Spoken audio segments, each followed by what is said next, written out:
With us now is Texas Congressman Ron Paul. Congressman, I know you're in New Hampshire tonight, but are you concerned that this hits Texas once again? There's going to be talk about FEMA to the rescue. FEMA has to spend a lot of money, and on we go from a government that doesn't have any money. What do you think? Yeah, I think it'll be the same thing over and over again. Of course, a lot of people in Texas, in my district, don't have a lot of confidence in FEMA because they, have trouble getting responses from FEMA, and FEMA tends to get in the way. Then when they promise the checks to come, they don't come very often on time. So right now, I'm certainly keeping my fingers crossed because although that is a significant storm, I'm still assuming that we're not going to get hit with a hurricane, and hopefully we don't run into a whole lot of problems like that. You know, your comments since the big hurricane, Irene, and bashing FEMA as you did, were based on just the record of FEMA and whether it serves the purpose it does or whether it's able to do what it should.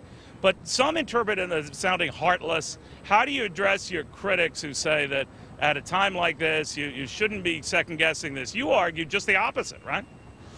Well, absolutely. You know, I didn't support the program when it was started because I was afraid to distort the concept of insurance and cause more people to depend on the government and build more in the areas that they shouldn't be building, and that's exactly what has happened.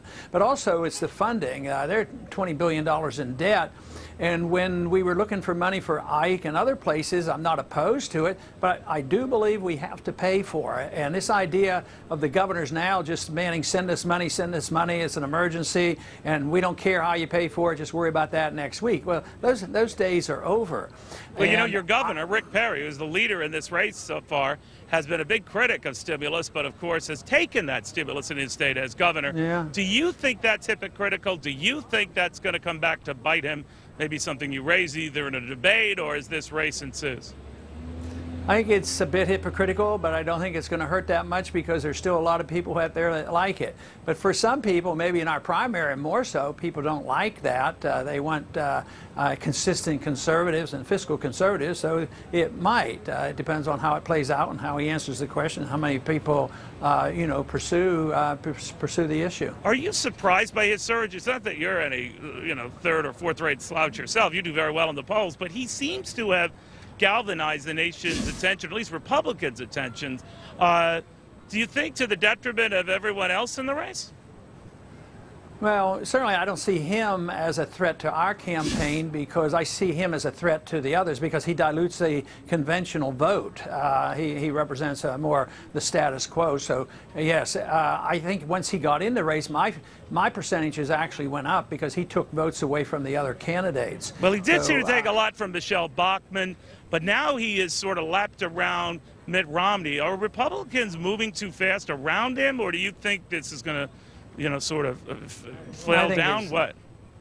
I think it's really pretty darn early, and most people haven't thought seriously about it, and it changes. It's so fluid, and we've had a lot of a lot of people, in leadership of this race along the way in the last 6 months, and for a week or two or a month, they're leaders, and all of a sudden they fade after people find out more about it, and some even drop out of the race. So I think it's pretty early. It probably depends on the candidate's ability to deliver a message that's appealing, whether the campaign is growing in strength, and whether or not he can raise money.